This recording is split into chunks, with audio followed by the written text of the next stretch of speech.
Good morning and welcome to the HR Huddle presented by Insperity. This show is designed to get small business owners, probably just like you, important information that you need about HR and offer resources to get your questions answered from HR professionals. I'm Pat Miller. I'm the Idea Coach, and it's my job to help small businesses grow and get better every single day. And if you're with us on the Idea Coach Network here, drop down into the chat and say hello. We'd love to see that you're tuned in today. On the show, we've got two really smart HR professionals, Jill Andrejat and Brianna Lovett. They are field service experts for Insperity. And if you have a question of them, we're going to have a nice discussion today, but we want to make sure that we get your questions answered. So drop into the chat, say hello, and ask your questions, and we will work them into the show. So with that, why don't we bring on the smart people who are here today, Jill and Brianna. It's so nice to see you both on the program today. How are you doing? How are things? Oh,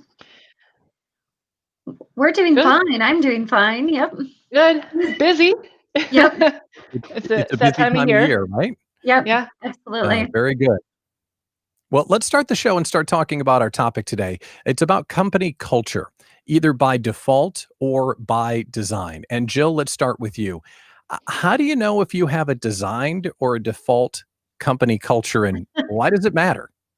Well, actually, what I will do is I will turf that over to Brianna. I think Brianna has some good points regarding that. Absolutely. Thanks, Jill. This is something that comes up with a lot of our clients, Pat. In a small business, a lot of times it starts off with an entrepreneur and maybe her family or her friends, and you don't really think about culture until you start hiring people outside of that bubble, and then you find out you have this culture by default. The exciting thing is everybody has a culture. Every business, even the smallest of businesses, have a culture. So it can be by default or it can be by design. And just like anything else in business, it's a good idea to have a hold on your culture, and have that curated and cultivated by you, and have it really represent your mission and your vision and your value system. So a lot of times you hear culture, and I think people think that it's a pretty touchy-feely concept. It doesn't have to be. It can be if that's what you would like. But culture really is the tone of your business. So when you think about how you make decisions in your company, right, that is based on your culture. A positive culture at work is going to correlate directly with your productivity of your people.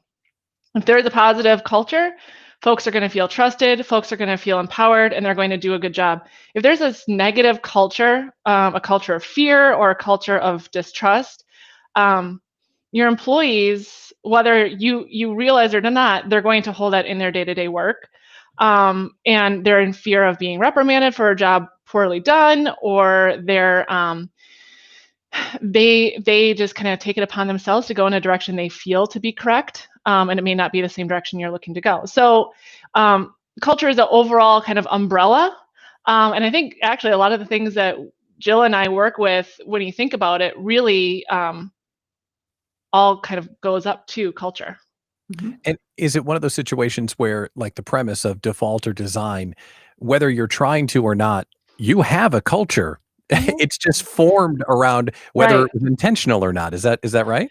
Absolutely. I mean, think about yourself, right? You have a reputation. Whether you work on your reputation or not, you have a reputation. Same thing with the business, and same thing with your company. There's a reputation out there about your business, about your company, and wouldn't you rather be kind of in charge of that rather than have it be in charge of you? So, Brianna, does this start with the typical mission and company values? Is that how you set the tone for your company culture? Ideally, yes. Again, one of those things that I think that as a small business, a lot of small businesses start at the ground, and you know what you want to do, and you do it, and it's fantastic. But if you really step back and you think, what is it that I'm trying to accomplish? Why is my business here? Why is my company in existence? That can be the beginning of the foundation of your mission. Your mission is, why are we a business? Mhm. Right? And then you can move on to your vision being future focused. What is it we're trying to accomplish? And these two things will really help you set that tone for your culture. And if you think about those two things a lot, and make it, this is the hard part. It's simple, but it's not easy, right? This is Yeah. the hard part. If you think about it in your day-to-day, then you're really cultivating that culture. And then the next step there is your value system. Values are more than just a bunch of words on a wall or a bunch of words that you read when you first start a job. Value system is really the guiding force behind why you make the executive decisions that you do. Again, think about a business as yourself. I do things I want to do because it goes with my value system. I am not going to do X, Y, and Z because that goes against my value system. Same thing with the business. And you can really get to your mission and your vision and your values, again, in a very intentional way. Survey your employees if that's applicable, or meet with the rest of your leadership team.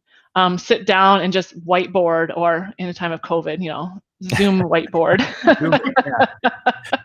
And think about what it is that you want your company to embody as your mission and your vision and your values. Now, Jill, I've been around for a little bit, and I don't remember having a lot of these kinds of conversations when I started my professional career. And I think there was a time when this felt a little new agey, that we're going to get everyone together and talk about why we're here.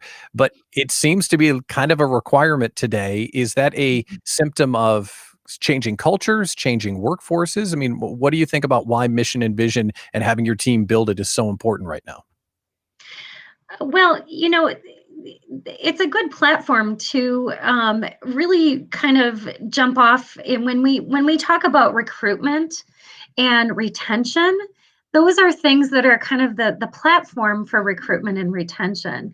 As we know, it's expensive to hire employees, to train employees. And if you constantly got that stream of employees exiting or employees not doing right on the job, not doing their job right, again, that's a reflection and for future sales or for future productivity. So it's a really an important aspect to have when looking at all of those things. Right now, before the pandemic, we were in a situation where companies just couldn't hire employees. There wasn't enough employees out there to hire. So it's not just a matter of getting a warm body, but also getting somebody who can really help to drive and move your company forward. So that's why it's important to have those. And is one of the symptoms, you touched on it, when people are starting to leave, they're starting to push back about simple things. It just doesn't feel right. Like, what are some of the symptoms you would feel if your culture is by default and not by design? Oh, a couple of things, sir. So certainly, you could have high turnover. You can have a large rumor mill. I think that people are relying on this rumor mill versus company directive or company communication.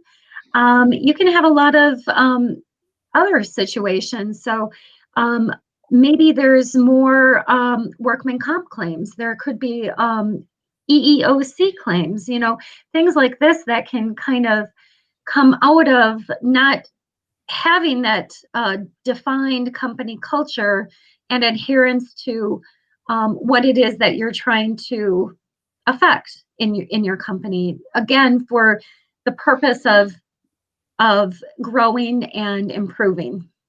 So this is an important conversation to get right and to get right with your people. And Brianna, I'm not sure if everyone realizes how deep into the conversation this goes, because as Jill just mentioned, it affects this, it affects this, it affects this. And, it just seemed like a whiteboard exercise we could all feel good about, but it descends down through almost everything, doesn't it? Absolutely. And you hear the stories, and I'm sure those of you who are listening have either worked somewhere or had this happen at your business. You hear the stories of the one person who kind of brings down the ship, right? And that one person not adhering to the culture. If you had that building block of your culture in place, that building block of your mission statement, your vision statement, and your value system, you would have been able to identify that individual earlier on and worked with them on aligning with your culture. And as Jill mentioned earlier, hiring, I mean, when you keep the value system in the back of your mind when you're doing that recruiting, when you keep the value system in the back of your mind when you're doing your performance appraisals, which is very common this time of year, it helps you really form your team and form the people who are going to be going in the same direction as you. I mean, if you're on a boat and everyone's rowing in their own direction, you're not going to go anywhere, right? I mean, it's a simple analogy, but it really speaks to this. I think that, and I can't think of the exact dollar amount right now, but something along the lines of it costs about 150% of a salary to hire a new employee. So think about that. If you're going to be hiring somebody for $50,000 that first year, it might cost $75,000. Do you want to be doing that year after year? Because you probably don't budget for that, and you don't want to have to start. And it's another one of those hidden expenses when mission and values and culture is wrong. Everything costs more, people leave more often. And does that lead to more conversations about money, Jill? That when people don't have a culture to rally around, the only reason to come to work is the cash? And does that make that more a part of the everyday discussion about how much I'm getting paid as a reason to come to work? Oh, absolutely. Absolutely. I mean, I don't want to negate that, compensation is part of this too, right? And there could be a situation in which maybe somebody is underpaid, but generally that is the go-to where if you're asking me to do this job and I don't feel comfortable, or I don't like coming to work because the atmosphere is heavy, it's not collaborative, then I'm going to ask for more money, right? Because I feel like I'm working that much harder. And sometimes companies will do that. They will throw money at, okay, fine, we'll give you X amount of money, but that's not the solution always, right? If you're in the marketplace, if that employee is within the marketplace compensation wise, then you have to look at other factors of what's going on. Is it a department issue? Is it a lack of trust? Is it a lack of communication? Is it, what's going on that is not pointing to assuming that you do have those vision, mission, values already set and that culture defined? Is it something that's not pointing to those that culture that you've created? Is it something that needs to be looked at and readjusted? So, employees come to work. Of course, we come to work because we need to eat. We need to have a shelter. But there's more than that, right? I mean, we come there because we're part of something. We're able to affect something. We're able to create something. At the end of the day, that's satisfying as well. It's a great time to have this conversation where we're talking about mission and values and culture as we get ready to get into 2021. And this show is designed to be a Q&A session. That's why it's called the HR Huddle. So if you're joining us and you have a question, feel free to drop it into the chat and we'll get it addressed. But a common question that may be popping up if culture isn't right is it seems like all my people want is a raise. What do I do, Brianna? If it's like, give me more money and everyone's asking for it and I can't do it, what can I do? That is one of the most common questions I think that we hear, as Jill was mentioning last year, one issue that we were running into is the people that we want to hire are so expensive because they know that it was a applicant's game last year. This year obviously is a little bit different, but you still are looking at salary as a main driver. So what are some other things you can do? If you can't increase salary, what else can you do?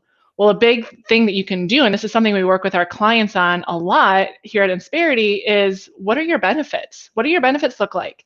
Do you have a one-size-fits-all benefits program? Do you just assume that your employees want this one particular benefit that you and your family love so much? Or do you make it something that they can pick and choose what's best for them? So a lot of our clients have between 3 and 8 different options for their employees to choose from. So they don't have to be overinsured or underinsured. They can actually be properly insured, right? So that's a big driving force, especially these days when folks really are looking at the difference in the evolving health insurance game out there. Beyond that, do you offer anything else? So not just your group health plan, but do you offer things like a flexible spending account, a dependent care flexible spending account, a health savings account? Do you offer really any training, anything that you can take a smaller investment in? Maybe it's for you as a company, it's an investment, but it's not a per person investment. It's kind of a big investment for everybody. And that return on investment might be a little bit bigger than just giving a raise. Another thing I really work with my clients on especially is total compensation statements. So whoever you're working with as a payroll provider, or if you're doing that yourself, look at your investment in your people. It's not just salary, and help them to understand that. And it's not necessarily to prove them wrong or to show how much you're spending, but just really to show them, hey, I think so highly of you. I'm not only paying you what you see on paper for your W-2, but I'm also showing, here's also everything else I've invested in you on. If you offer something like a disability package, a disability insurance that costs you as a business money, show your employees that. The taxes you pay on that employee, the vision benefit that maybe they think just is free because they don't pay for it, it's not free to you. So just show these types of things to your employees, and they'll see that your investment is sometimes, just throwing, a $10,000, $5,000, $1,000 more than what they're actually seeing on their take-home pay. Oh, for sure. Employees do not think about that. And I've never heard of a total compensation report before. That is a brilliant idea and a brilliant tool, because it could help them, I think, understand how much you're investing in them, so their family has insurance, so their family has disability, and all of the other ancillary benefits beyond their salary. And the other thing about insurance, it's kind of like staring into the sun. If you don't have a partner like Insperity or someone to call and get answers, good luck trying to figure it out on your own. So it's great to have you as a resource for that. Jill, let's talk about other ways and other things we can offer our employees. Are there other ideas beyond the ones that Brianna has mentioned that maybe someone could feel like, oh, the company did that for me? That's not money, but it's a thing that I value. Sure. So one other thing that I would add to that is an EAP program, so an employee assistance program. So those are not only programs that employees can go to if they have maybe an issue, a family issue, that type of thing, but there could also be an arm to it for financial or legal. So that's always very valuable to have as part of that, what I'll call the benefit package. The other thing I wanted to touch on too is, and I think Brianna had mentioned this a little earlier, is to even look at employee surveys, surveying your employees as to, what it is that they're feeling, what is the engagement, what is the climate of your company, and to garner from that survey what it is that employees feel is important. So you can ask questions about the benefits. You can ask questions about just a variety of questions, either on an annual basis, like I said, an engagement or a climate survey, or even what I would call a pulse survey, which is a specific shortened survey based on again, something specific. So if you've created a new benefits plan, or if you're hearing a lot of things going on in the company, that's a good way to get your arms around what's happening. The trick, though, is that you have to be willing to take action after that survey. Yeah, that's the hard part. Hey, what do you think? And then they tell you, right? Oh, Yeah. I have to do something now. Yeah. This is the HR Huddle presented by Insperity. I'm Pat Miller, the Idea Coach. Thanks for coming. This is meant to be a roundtable discussion for small business owners with two brilliant HR experts, Jill and Brianna from Insperity. And I think you've just opened the can here about employee communication. So Brianna, let's go back to you. Let's talk about soliciting feedback. Is this a top-down thing? Is this a bottom-up thing? Like, how do we go about getting that feedback? And to Jill's point, then take action on it? Yep. Well, the answer is yes. It is top down. It is bottom up. As Jill mentioned, surveys are a great way to get feedback from your employees, and you can survey on multiple aspects. There is a term out there that you can sometimes hear called, death by surveys. You don't want to be surveying every month, because you want to get results. If you're surveying every month, every time there's a new initiative, if you're surveying that often, there'll be fatigue. So I guess pick and choose your surveys correctly, and then act upon them. That's the biggest thing. I think that a lot of what you learn about HR is, when you hear the information, it sounds simple. Oh, of course, yeah, I'm going to survey my people. Absolutely, I'm going to tell my people what we're thinking. It's simple, but it's not easy. I think that's kind of an overall feeling I have about this. You have to do the legwork, and then inform your employees what you're doing. Don't take the guesswork out of things. Don't assume. Don't assume that your employees will know what you're doing, what you're working on, what's coming up for 2021, or what's coming up for Q1, or anything like that. Just tell them. You can tell them in a leadership monthly town hall meeting. You can tell them in a newsletter. You can tell them in a one-on-one. However you prefer to communicate. One thing that we work with our clients on too are communication assessments. Again, take the guesswork out of this.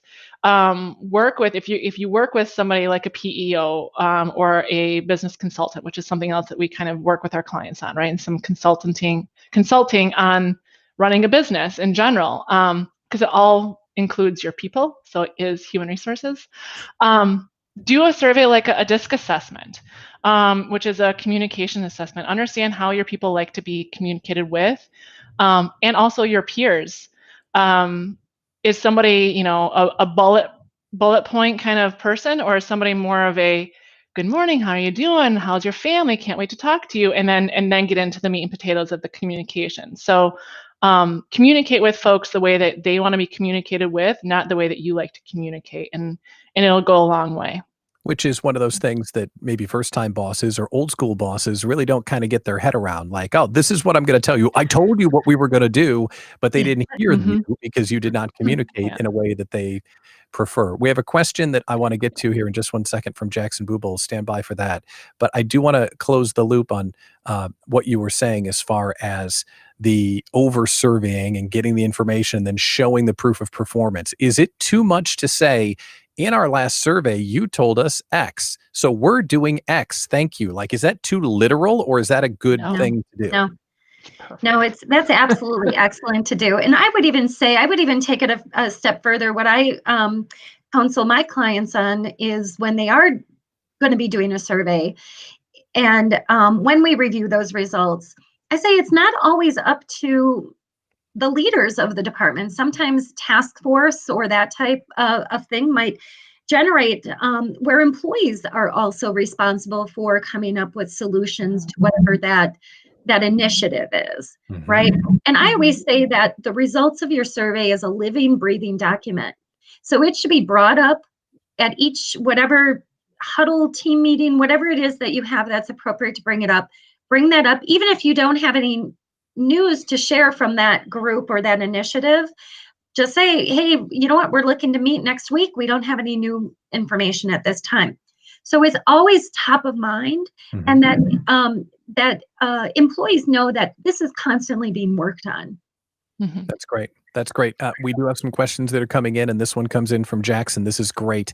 I've been hearing more people talking about mental health services outside of a formal doctor or therapist visit. Are you seeing increased requests during the pandemic? So I'm not sure if Jill or Brianna want to take that, but what do you think as far as that is concerned? I can take that if you want. So Jill mentioned the EAP. I mean, that is, I would look into, if you don't offer an EAP right now, look into that. It's a good investment into your people. Your healthcare vendor may even offer that. If you're with a PEO like Insperity, maybe you even have it and you forgot that you have it. So look into that. An EAP or Employee Assistance Program, for instance, a lot of times has just a phone number you can call. So just a hotline, if you will. It's not necessarily a formal go to a therapist, talk to your therapist in their office, go home, go back to that person. It's more, I'm having an issue, my kids are having an issue, my spouse is having an issue. I just need to bounce this idea off of somebody to help me get through the day better. A lot of the vendors out there have apps now. They're more well-being apps. We have one that we utilize. It's associated with our benefits package, and so it's really just kind of like a coach, a virtual coach, just asks you how you're doing every day. So that's I would consider that more of like a anxiety, depression, and stress mitigation tool. Allowing your employees to take some mental health time, especially working at home. You may be thinking, well, they don't have to commute anymore. But I don't know about you, but I'm looking at some FedEx boxes right now that are stressing me out because they're not in the right spot. So there's a different stress of working at home. And you may have your kids working at home with you now too. You may have your spouse working at home with you now too. So there's a different level of stress, even though it's not the same. So acknowledging that, allowing your employees to maybe have flexible work hours, offering, finding an employee assistance program. There is, the horrific reality that you may lose an employee. There is a global pandemic, right? So look at your employee assistance program. Do they have any group therapy sessions? Do they have any anything along those lines? Are you ready to provide your employees with some of the grief counseling resources that are out there? Sure. And can I just add to that too? Just not so much on that high level, but everyone's got COVID fatigue, right? So even just checking in, just communicating on a very casual basis with your employees, just how are you doing? How are things going? Some of those questions can go a long way too. And then, of course, if you have those EAP services, just reminding folks of that.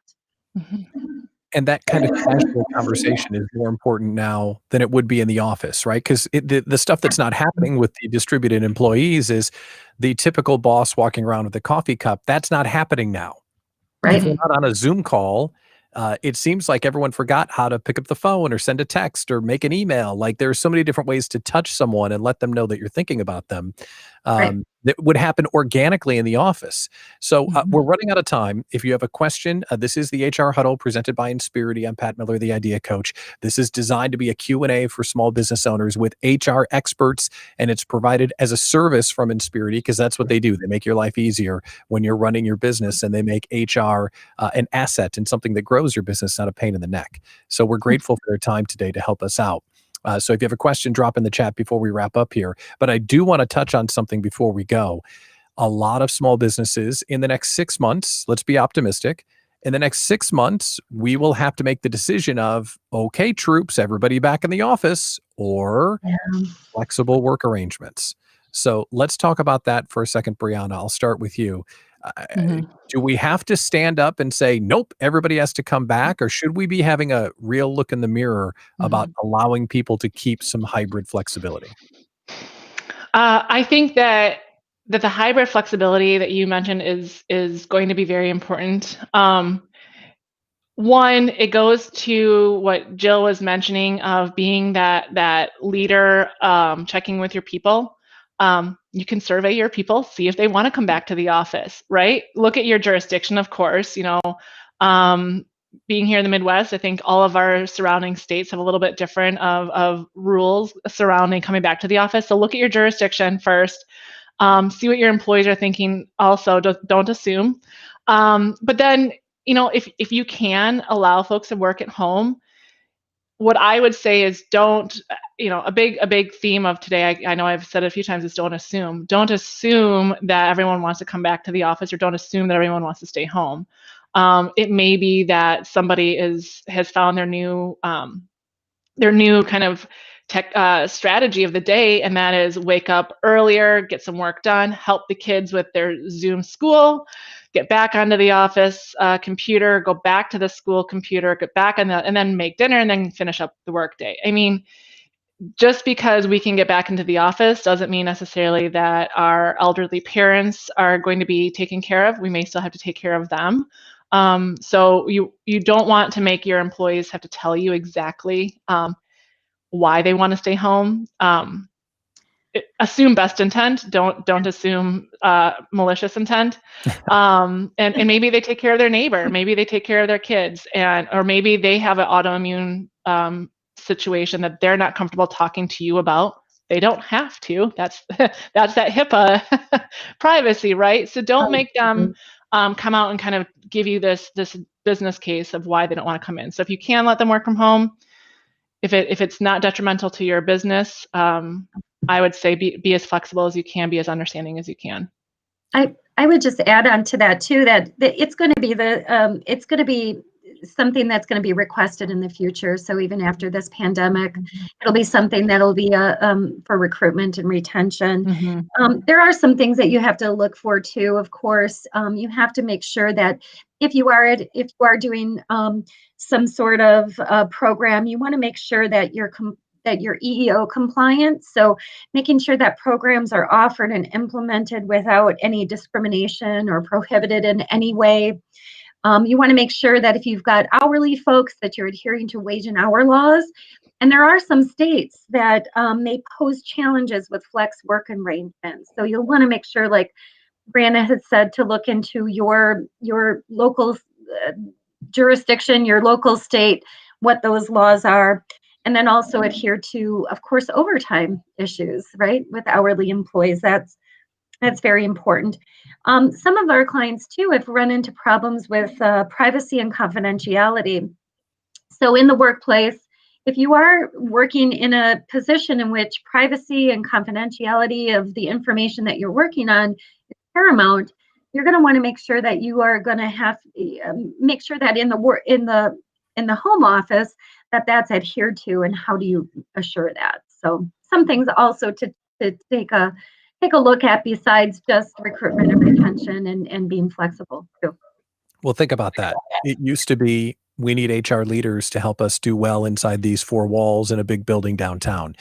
But EEO, contracts, privacy, HIPAA, all of these things come into play now when someone's working in West Bend and someone's in Franklin and someone's in Waukesha, and like everyone's all over the place. So having those kinds of questions answered are really valuable. The last question I have for today is, and I'm curious to get it from an HR perspective. The virus forced us to work in a dispersed fashion. So now, flexible work arrangements are way more real than they ever were. Is that a good thing? Or is that one of those Pandora's boxes that we'll never be able to close again? And I'll start with you, Brianna. What do you think? Well, I think that we're seeing just how resilient people really are right now. Because yes, as a self-described extrovert, I love going to the office. I miss going to the office. I miss seeing Jill day to day. But with the power of technology, I have noticed that not only, anecdotally my own team, but I've noticed that our clients feel they've been able to grow in their strength as a team, because if you use technology to its nth degree, right, you can feel just as close with your team being in a remote society rather than being in your four walls. Now, it really depends on your line of work, though. So if you are in the line of work where physically going to work is important, we have many manufacturing companies, many warehouses. You can't do that work remotely. So it really, you have to think about what it is you do.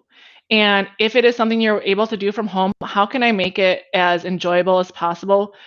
Sprinkle in some fun ideas, like we tell our clients just to, as Jill mentioned, just check in on it with your people, have a virtual coffee, have a virtual happy hour, whatever you possibly can do to kind of make it feel like you're all together. Use video rather than phone. I think that you're going to see that remote work is here to stay in a much bigger capacity than it was prior to 2020. Offices are probably going to be getting smaller, but it is important to be, depending on your work, it's important to be going into the office. Maybe just go into the office twice a week, 3 times a week, and just to mitigate the amount of people in the office.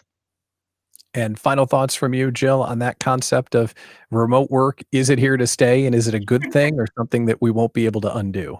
Yeah. So, it's funny. I've been in HR for about 20 some years now, and flexible work time has always kind of been a topic, right? And we've never really, our businesses have never really executed on that to any degree. But of course, this pandemic's really forced us to do that.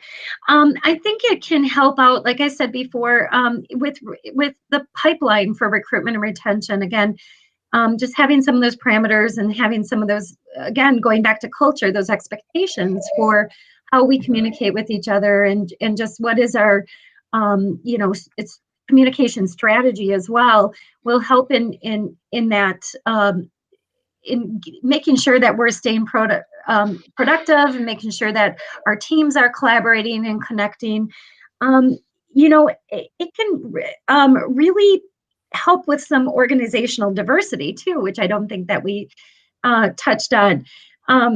Recently, because of the pandemic, I heard that the most people leaving the workplace now are mothers, are women, because of taking care of children, of teleschool. And that's a big group of people that we are losing out of the workforce, right? So when we think about diversity and how good that is to our businesses, having that ability to have flexible time. And we talked about telework. Flexible time goes beyond telework. It can be, possibly compressed work weeks, 10-hour days, 12-hour days. It could also be job sharing, part-time schedules. There's a variety of things that can happen that can also work in favor to increase the diversity of your organization, meet some of those needs. Enhancing the diversity, increasing the size of the workforce, that makes a company better, provided you can handle that modality. And today's conversation with Insperity, it is all about getting your questions answered. So thank you for the questions today and for coming by. And you talk about having some fun. 2 things that are happening inside the Idea Collective for small business owners. It's a collaboration community where small business owners are collaborating with each other, but we're also throwing the official worldwide small business holiday party. Because if you're a small business owner, you don't get a holiday party. So we're throwing one for all the businesses, and it's going to be a lot of fun. It's next Friday, the 11th. We'll hit on the broadcast chats and the comments, the link where you can log in and join it. It's 100% free, and it's going to be absolutely a blast. It's our effort to bring some joy this year. So Insperity is here to help for you and helping you and your business adapt to what's going on right now and the way that you're at Insperity, because trust me, they can handle it. Thank you to our guests and for the questions today, Jill, Andrejat, Brianna Lovett from Insperity. If you want to continue the conversation, we're not done. Go ahead and drop into the comments on the video, and we will get those questions answered as well. I'm Pat Miller, the Idea Coach, and this was our HR Huddle powered by Insperity. Thank you so much for coming by, and stay tuned. We'll be back with more HR questions coming soon. Have a great day, everybody.